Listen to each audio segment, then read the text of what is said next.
धर्मक्षेत्रे कुरुक्षेत्रे समवेतायुयुत्सवः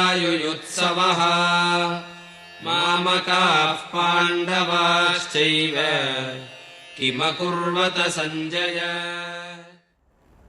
विषया विनिर्वर्तन्ते निराहारस्य देहिनाः रसवर्जं रसोऽप्यस्य परम दृष्ट्वा निवर्तते। हरे कृष्ण। तो आज हम इसी श्लोक पर दोबारा चर्चा करेंगे। कल भी हमने इसी श्लोक पे की थी और ये श्लोक वन ऑफ द इम्पॉर्टेंट है ही, लेकिन इसका मतलब काफ़ी डिवोटीज़ को एग्जैक्टली पता नहीं होता कि क्या चल रहा है, क्योंकि अगर ध्यान से इस श्लोक में देखें तो ढूंढने पर भी मिलेगा नहीं कि हायर टेस्ट लेके लोअर टेस्ट कैसे छूटेगा, ये निकालना मुश्किल होता है डिवोटीज़ के लिए। क्योंकि यहाँ लिखा है कि विषय विनिर्वर्तन्ते। विषय मीन्स सेंस ऑब्जेक्ट्स, इंद्रिय विषय। विनिर्वर्तन्ते, वर्तन्ते मतलब होता है वर्तमान, है ना, जैसे वर्तमान हो गया ऐसे वर्तन्ते, या दूसरे शब्दों में होना। निवर्तन्ते मतलब नहीं होना, विनिर्वर्तन्ते मतलब स्पेशल तरीके से नहीं होना। क्या नहीं होना? निराहारस्य देहिनाः। देहिना मतलब हम लोग, मतलब जो जीवात्मा जो है वो स्पेशल तरीके से इंद्रिय विषयों से बच पाती है। क्या करके? निराहार रहकर। बहुत स्पेशल तरीका अपनाती है कि चलो मैं निराहार रहूं। निराहार मीन्स, निराहार का अर्थ है यहाँ पर कि रूल्स रेगुलेशंस फॉलो करना, अर्थात वैधि भक्ति करती है और निराहार रहने का प्रयास करती है। निराहार मतलब इंद्रिय विषयों से अपने आप को दूर रखना। जैसे फॉर एग्जांपल एकादशी में डिवोटीज क्या करते हैं? एकादशी में सारे दिन एक टाइम खाते हैं या कोई 2 टाइम खाते हैं, अन्न नहीं खा पाते। लेकिन उस टाइम पे भी अगर अन्न का चिंतन चलता जा रहा है और अन्न नहीं खा रहे तो फ़ायदा क्या फिर? मतलब आप सोच रहे हो यार मुझे ये खाना पड़ रहा है, दूध और फ्रूट्स खाने पड़ रहे हैं, आज चपाती नहीं खा पा रहा, फॉर एग्जांपल अगर आपने ऐसा सोचा तो उसका फ़ायदा क्या फिर एकादशी रखने का, अगर आपके मन में अभी भी वो चीज़ें घूमती जा रही हैं खाने पीने की। तो उसी तरह से हम रूल्स रेगुलेशंस फॉलो कर लें। निराहार मतलब रूल्स रेगुलेशंस फॉलो करना, कुछ खाना नहीं। क्या नहीं खाना? इंद्रिय विषय नहीं खाना। आँखों से गलत चीज़ नहीं देखना, कानों से गलत चीज़ नहीं सुनना, नाक से गलत चीज़ नहीं सूंघना, जीवा से गलत चीज़ नहीं खाना या गलत चीज़ नहीं बोलना। तो ये सब का आहार ना करना, या दूसरे शब्दों में रूल्स रेगुलेशंस फॉलो करना। तो अगर हम रूल्स रेगुलेशंस फॉलो करेंगे और इनको रेगुलेट करेंगे, इन चीज़ों को दूर रहेंगे, इन चीज़ों से, इंद्रिय विषयों से, तो क्या होगा? रसवर्जम रसोप्यस्य। रसवर्जम मतलब रस, तो रस खत्म नहीं होगा। रसवर्जम मतलब रस का त्याग। रस का त्याग नहीं होगा। रसो अप्यस्य, तब भी रस रहेगा। किसके प्रति? भौतिक विषयों के प्रति, इंद्रिय विषयों के प्रति टेस्ट इतनी आसानी से रूल्स रेगुलेशंस फॉलो करके भी ख़त्म नहीं होने वाला। कोई बच्चों का खेल नहीं है, क्योंकि मोस्टली डिवोटीज़ की भक्ति छूट जाती है कई सालों बाद। काफ़ियों का फॉल डाउन हो जाता है। क्यों? क्योंकि रसवर्जम रसोप्यस्य, लगता है कि रस चला गया, लेकिन रसोप्यस्य, तब भी रस वहाँ पे है। रसो अप्यस्य, sense of enjoyment although there is. अस्य मीन्स प्रभुपाद लिख रहे हैं कि उसकी जो रस को जो भोगने की वासना है वो तब भी वहीं है। रसो अप्यस्य, अपी मतलब भी, तब भी वो वहीं है रस। वो गया नहीं इतनी आसानी से। कैसे जाएगा? परम दृष्ट्वा निवर्तते। परम मतलब, परम अर्थात हायर टेस्ट लेकर, दृष्टवा मतलब एक्सपीरियंस, उसको अनुभव करके, निवर्तते तो जाएगा ये। जब तक रूल्स रेगुलेशंस फॉलो करते करते हायर टेस्ट नहीं आ जाता, तब तक इंद्रिय विषयों को भोगने की जो कामना है, जो वासना है, वो नहीं जाएगी। मतलब हो सकता है हम चाउमीन खाना छोड़ दें क्योंकि भक्त बन गए हैं, लेकिन तब भी अगर चाउमीन खाने का कभी मन कर रहा है तो फिर क्या है वो भक्ति का कोई लेवल ही नहीं है।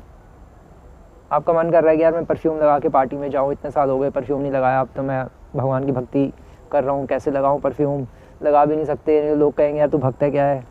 अगर ऐसे थॉट्स अभी भी आ रहे हैं तो फिर भक्ति का कोई लेवल ही नहीं है। रस वर्जम रसोप्यस्य, लग रहा था कि रस चला गया संसार के प्रति, लेकिन रस अभी भी वहीं अंदर ही घुसा हुआ है संसार के प्रति। अभी मन कर रहा है कि पेप्सी लेके पी लूँ, कोक लेके पी लूँ, तो फिर भक्ति का कोई लेवल नहीं है। हाँ, एक ये दृष्टिकोण है समझने का। अब क्वेश्चन ये है कि हायर टेस्ट होता क्या है ना, हायर टेस्ट है क्या? परम मतलब हायर टेस्ट, दृष्टवा मतलब अनुभव करना, हायर टेस्ट को अनुभव करने से ही निवर्तते, छुटकारा मिलता है। इस संसार की तुच्छ वस्तुओं के प्रति जो आकर्षण है वो तभी खत्म होता है जब हायर टेस्ट मिलता है। हायर टेस्ट क्या है? हायर टेस्ट है एक्चुअली ये जो संसार है, इस संसार में जो सुख मिलता है वो सुख बहुत क्षण भंगुर होता है, मिलता है खत्म हो जाता है। जैसे हम एक रसगुल्ला खाते हैं तो बहुत अच्छा लगता है, 2 रसगुल्ला खाते हैं तो भी बहुत अच्छा लगता है, 3रा रसगुल्ला खाते हैं तो थोड़ा कम अच्छा लगता है, 4थे 5वें 10वें तक बोर हो जाते हैं। तो इस संसार का सुख जो है वो बढ़ते ही खत्म हो जाता है, थोड़ा सा बढ़ेगा बस खत्म हो जाएगा, क्षण भंगुर है। लेकिन जब तक भगवान की भक्ति का सुख, सेवा का सुख, सेवा का चस्का नहीं चढ़ेगा तब तक वो सुख अनुभव नहीं होगा, हायर टेस्ट। और भक्ति में जो सुख होता है उसको आनंद कहते हैं, ऐसे समझ लो। जब और आनंद एक बार जब मिल जाए तो हमेशा बढ़ता ही रहता है और करोड़ों गुना ज़्यादा मल्टीप्लाई होकर बढ़ता रहता है। भक्ति का सुख, संसार का सुख चुटकी में ख़त्म हो जाता है, भक्ति का सुख और बढ़ता रहता है और बढ़ता रहता है और बढ़ता रहता है। इसलिए वो जो ब्लिस मिलता है एक डिवोटी को, उसके आधार पे डिवोटी भक्ति में चलता रहता है और इंद्रिय विषयों से अपने आप ही उसको विरक्ति हो जाती है, उसका मन नहीं करता फिर संसारिक वस्तुओं को भोगने का। बाहर से तो उसने छोड़ा ही हुआ था लेकिन मन भी करना बंद हो गया। मन करना बंद हो, ये एक थोड़ा सही लेवल है भक्ति का।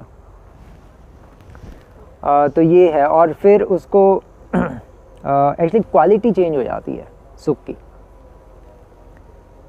मतलब जो ऐसा नहीं कि क्वांटिटी बढ़ जाएगी सुख की, भक्ति अगर वो सही से करेगा तो नहीं, क्वालिटी चेंज हो जाएगी।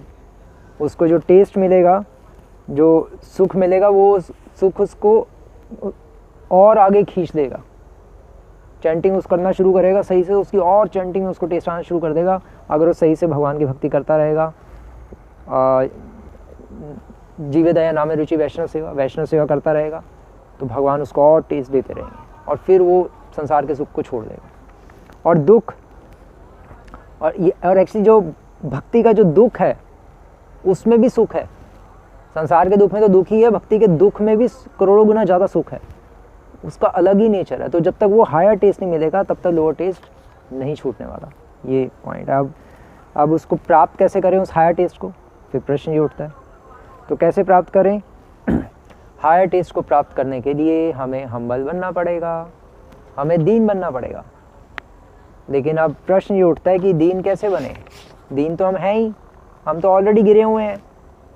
दीन मतलब गिरा हुआ, अपने आप को गिरा हुआ कैसे समझे। तो पॉइंट ये है कि अपने आप को गिरा हुआ समझने की जरूरत ही क्या है, गिरे हुए तो हम हैं ही, करोड़ों जन्मों से भगवान की भक्ति नहीं की, अभी भी नहीं कर रहे, तो इससे ज़्यादा पतित और कौन हो सकता है। तो और कितना हम्बल बने, कहाँ घुसे, टेबल के नीचे घुस जाएंगे। तो दीनता होती क्या है, दीनता ये होती है कि हम भगवान के ऐश्वर्य को समझें। जब तक भगवान के ऐश्वर्य को नहीं समझेंगे तब तक हमें अपनी स्थिति का अनुभव नहीं हो सकता। भगवान, इसलिए श्रीमद् भागवतम के प्रथम 9 स्कंद पढ़ने जरूरी हैं।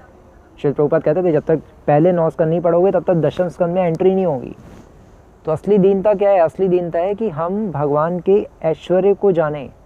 जब ऐश्वर्य को जानेंगे तो पता चलेगा कि हमारी स्थिति क्या है, मैं तो कुछ हूँ ही नहीं इस संसार में। जैसे श्री प्रभुपाद ने कहा था एक बार कि ये जो तमाल कृष्ण है ये सोचता है कि मैं यहाँ का हेड हूँ, लेकिन इसको यही नहीं पता कि भगवान की सृष्टि में अनंत ब्रह्मांडों में अनंत प्लैनेट्स हैं। उन अनंत प्लैनेट्स में से अब ये हम पृथ्वी प्लैनेट पे हैं, पृथ्वी प्लैनेट में से भी ये तमाल कृष्ण अब एक कंट्री में खड़ा, और इस कंट्री में भी खड़ा होकर ये सोच रहा है कि मैं महान हूँ, मैं बहुत बड़ा व्यक्ति हूँ, लेकिन इसको यही नहीं पता कि ये बहुत एक चींटी के समान है भगवान की नज़रों में। तो जब हम भगवान के ऐश्वर्य को जानेंगे तब हमें पता चलेगी हमारी सिचुएशन है क्या, हमारी स्थिति क्या। हम तो बहुत ही गिरे हुए हैं, अपने आप दीन बन जाएंगे जब नॉलेज होगी, जब ऐश्वर्य का ज्ञान होगा तो अपने आप दीन हो जाएंगे। इसलिए फर्स्ट 9 कैंटोस भी प्रभुपाद ने कहा था कि पढ़ने चाहिए, तभी दशम स्कंद में एंट्री होगी। तो ऐश्वर्य ज्ञान लेकर फिर भगवान की इम्पोर्टेंस पता चलती है, पता चलता है कि भगवान कितने महान है। जब भगवान पता चलेगा कि कितने महान है तो व्यक्ति अपने आप दीन हो जाएगा। तो ये दीनता हमें लानी पड़ेगी, अर्थात हमें पता होना चाहिए कि मैं कुछ भी नहीं हूँ। और अब अगर हमें ये हायर टेस्ट चाहिए तो मुझे क्या बनना पड़ेगा, मुझे श्रीमती राधा रानी का आश्रय लेना पड़ेगा। और श्रीमती राधा रानी तक हमारी अप्रोच नहीं है तो क्या करना पड़ेगा, तो गोपी भर्त्यो पद कमलयोर दासानुदास, हमें गोपियों के पद चिन्हों पर जो चल रहे हैं डिवोटीज, उनके दासों का दास बनना पड़ेगा, तो फिर हायर टेस्ट की प्राप्ति होगी। बस ये है पॉइंट। अब दास कैसे बने, दास बनेंगे उनसे एसोसिएट करके। लाइव भक्तों का संग भी जरूरी होता है, ऑनलाइन तो करना ही पड़ेगा, खासकर अब जब तक कोरोना चल रहा है, लेकिन लाइव एसोसिएशन भी बहुत ज़रूरी है। जब तक लाइव एसोसिएशन नहीं होगी तब तक मुश्किल होता है भक्ति में आगे बढ़ना। तभी तो पहले गुरुकुल में रहा जाता था 25 साल तक गुरुकुल में, फिर उसके बाद गृहस्थ, फिर वानप्रस्थ, फिर संन्यास, क्योंकि गुरुकुल में गुरु ट्रेनिंग देता था। तो इसलिए लाइव एसोसिएशन भी जितनी हो सके हमें करनी चाहिए। केवल संडे के संडे, जैसे इस्कॉन में संडे फेस्टिवल होता है, केवल संडे के संडे नहीं जाना होता, हमेशा भक्तों के पास जाकर उनसे विनीत होकर पूछना चाहिए। तद्विधि प्रणिपातेन परिप्रेषण सेवया उपदेक्षन्ति ते ज्ञानम ज्ञानिनस् तत्त्वदर्शिनः, गीता में भगवान कह ही रहे हैं।